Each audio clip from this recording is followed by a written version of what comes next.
अस्सलाम वालेकुम। आज के इस वीडियो में हम पढ़ेंगे differences between Archie and bacteria. लेकिन डायरेक्ट डिफरेंसेस पढ़ने से पहले हम फर्स्ट स्टार्ट में पढ़ेंगे थोड़ा सा इंट्रोडक्शन, फिर इसके बाद आर्की के बारे में थोड़ा सा डिटेल पढ़ेंगे, जानेंगे आर्की क्या है, कहाँ रहते हैं, मोड ऑफ न्यूट्रिशन वगैरह ये सब क्या है। फिर इसके बाद एंड पे जाके हम डिटेल में डिफरेंसेस पढ़ेंगे आर्की और बैक्टीरिया के दरमियान। तो स्टार्ट करते हैं।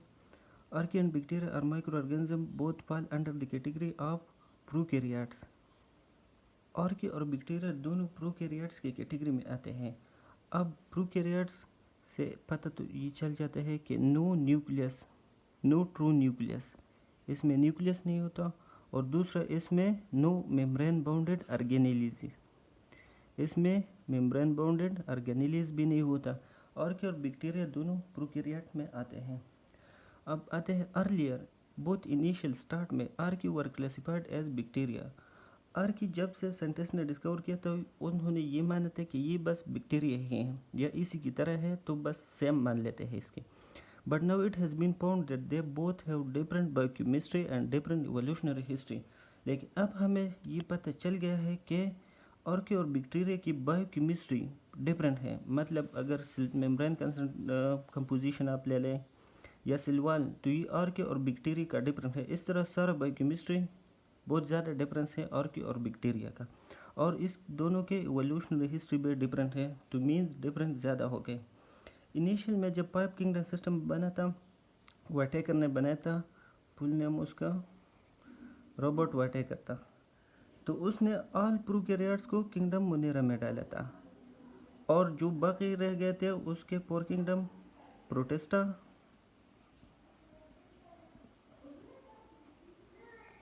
पंजाई, प्लांटी एंड एनिमेलिया, ये चार ग्रुप बनाए थे। और जितने भी प्रोकैरियोट्स थे उन सारों को किंगडम मोनेरा में डाला था। किंगडम मोनेरा में चूँकि प्रोकैरियोट्स आर्की और बैक्टीरिया दोनों है, तो ये दोनों थे।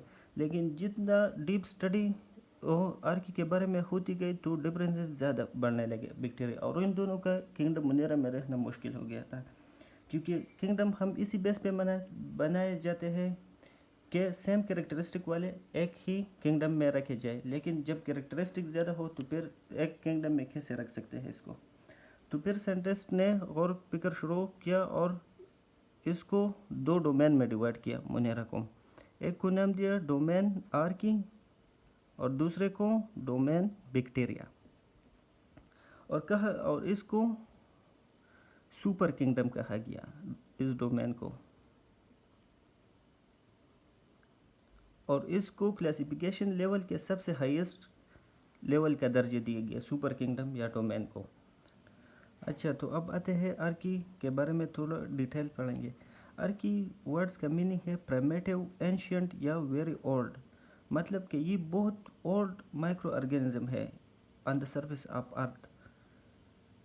फिर एक group of organism that are similar to but evolutionary different from bacteria. Same वही ऊपर वाली स्टोरी के ये इवोल्यूशनरी डिफरेंट है बैक्टीरिया से, लेकिन कुछ सिमिलरिटी है इसके और बैक्टीरिया के दरमियान।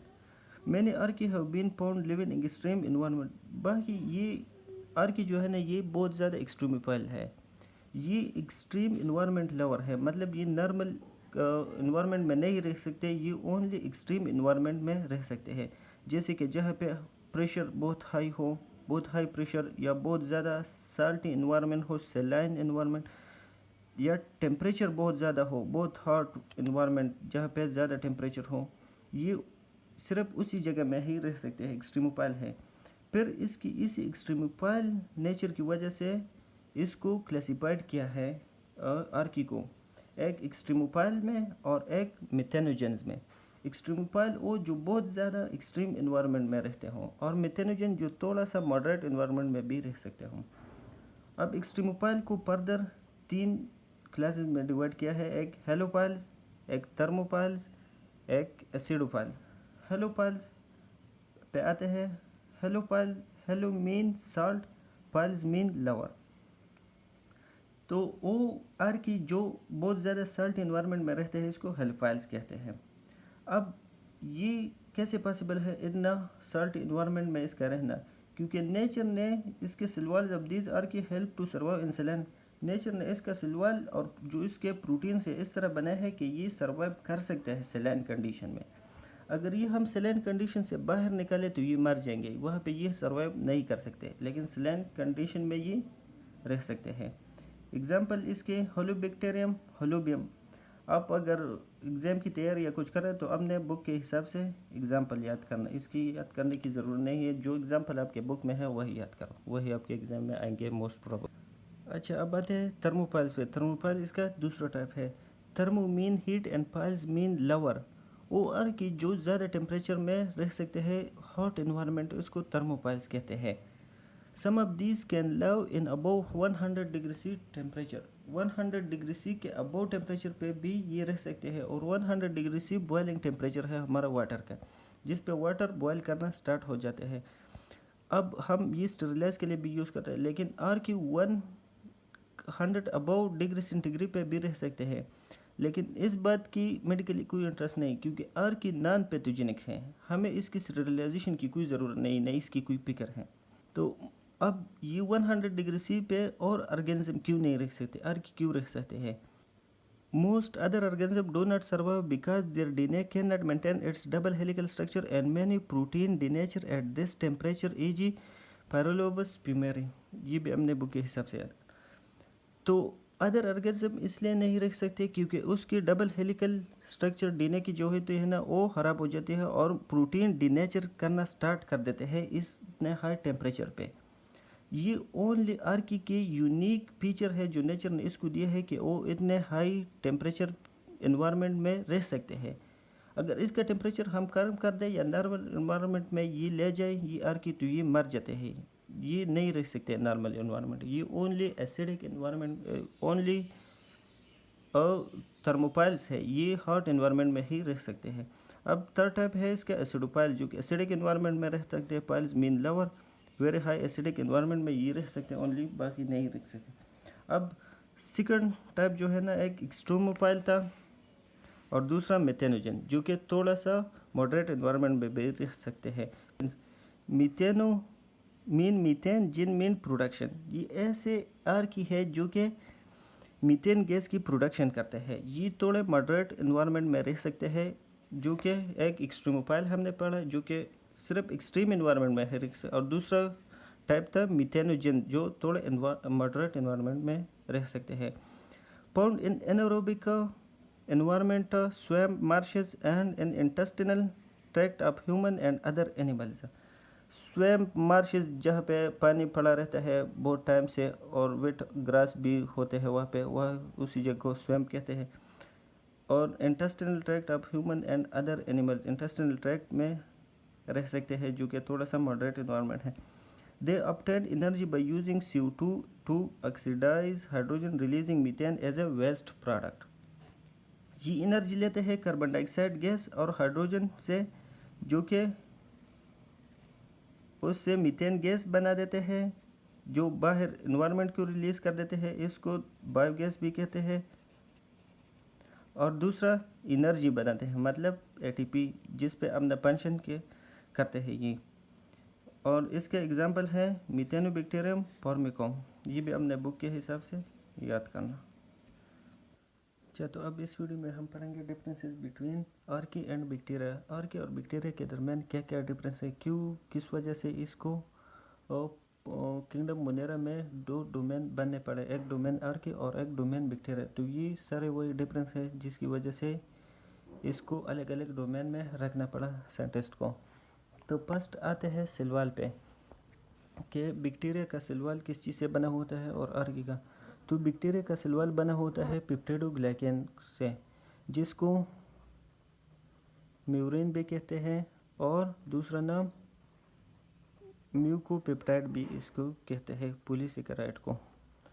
अच्छा, अब आर्की का सिलवाल जो है ना, वो पॉलीसेकेराइड से बना होता है या कभी कभी ओनली सिर्फ प्योर प्रोटीन से भी बना होता है और कोई कंजुगेशन नहीं होती।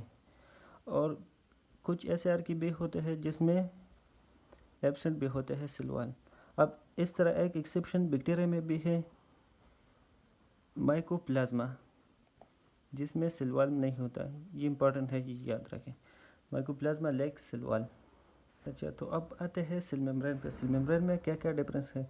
तो बैक्टीरिया के सेल मेम्ब्रेन में जो है ना वो ईस्टर लिंकेज होता है, और आर्की का सेल मेम्ब्रेन में जो है ना वो ईथर लिंकेज होता है। अब बैक्टीरिया के सेल मेम्ब्रेन में जो है ना ईस्टर लिंकेज किस तरह बन जाता है कि इसका ग्लाइसरोल लिंक्ड होता है फैटी एसिड के साथ, और ईस्टर लिंकेज बना देते हैं। इस तरह ईस्टर लिंकेज होता है।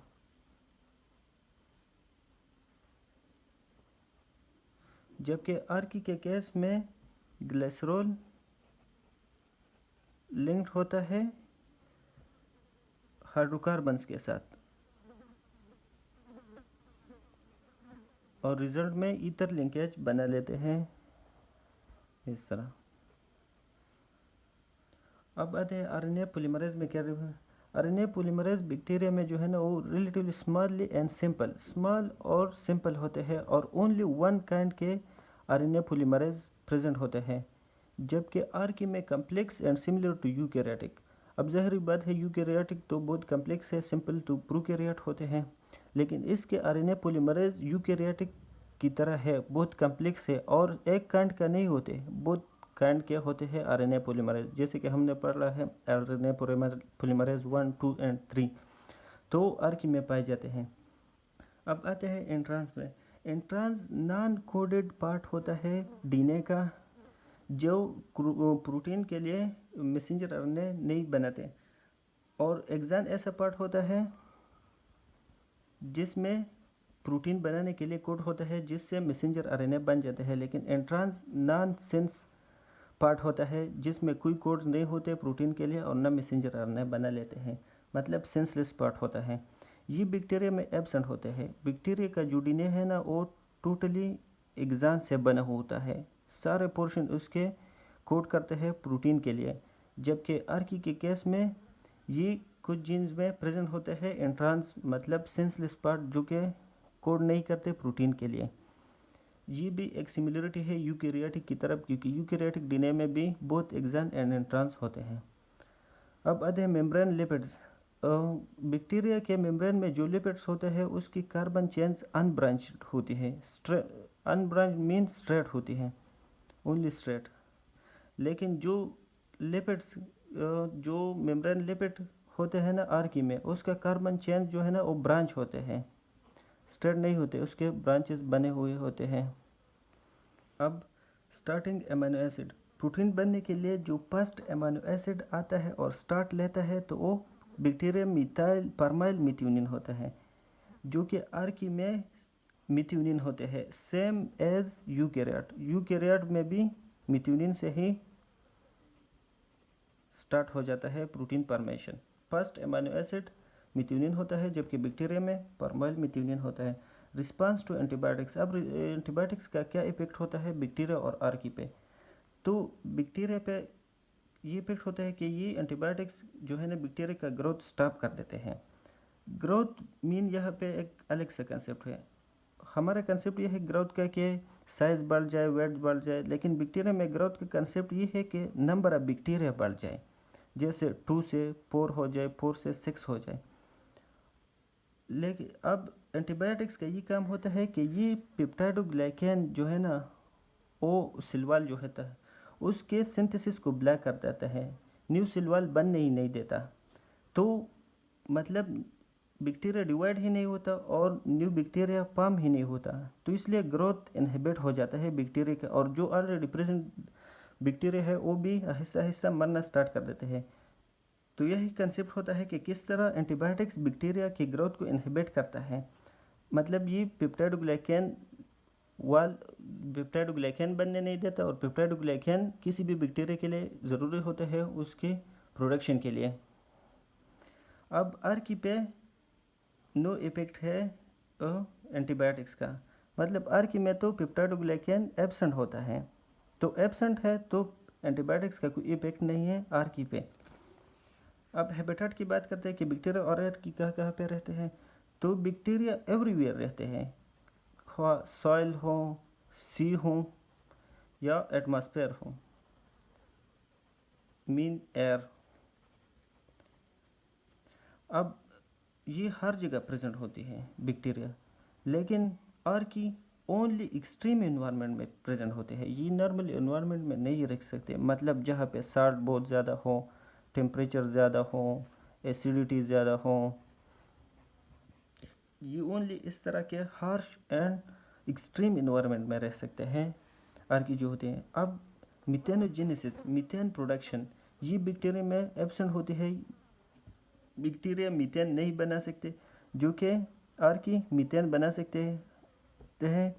वो CO2 प्लस H2 गैस को मिला के उससे CH4 बना देते हैं, प्लस ATP एनर्जी अपने लिए बना लेते हैं और अपने फंक्शन के लिए यूज़ करते हैं। ये CH4 ये रिलीज़ करते हैं बाहर इन्वायरमेंट को। CH4 को बायोगैस भी कहते हैं। पैथोजेनिसिटी कि ये बीमारी काज कर सकता है, इन्फेक्शन कर सकता है या नहीं।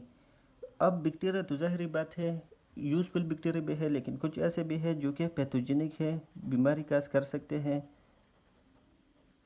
अब आर की में ये एबिलिटी एब्सेंट है। आर की जो है ना नॉन पैथोजेनिक है, ये बीमारी काज नहीं कर सकता, ना इन्फेक्शन कर सकता है। अब ऑक्सीजन इवॉल्विंग फोटोसिंथेसिस, ये जो है ना बैक्टीरिया में प्रेजेंट होता है, ये ऑक्सीजन रिलीज़ करता है ड्यूरिंग फोटोसिंथेसिस। और साइनोबैक्टीरिया के बारे में ये एक बात मशहूर है कि अर्ली ऑन जब लाइफ प्रेजेंट नहीं थी on the surface of earth, तो 1% ऑक्सीजन प्रेजेंट थी, लेकिन जब इवोल्यूशन हुई और साइनोबैक्टीरिया फॉर्म हुई on the surface of earth और इसमें फोटोसिंथेसिस स्टार्ट हो गई, तो अर्थ के ऑक्सीजन 21% पे पहुंच गई किसी की वजह से, साइनोबैक्टीरिया के फोटोसिंथेटिक एक्टिविटी की वजह से, और इसलिए लाइफ पॉसिबल हुआ on the surface of earth.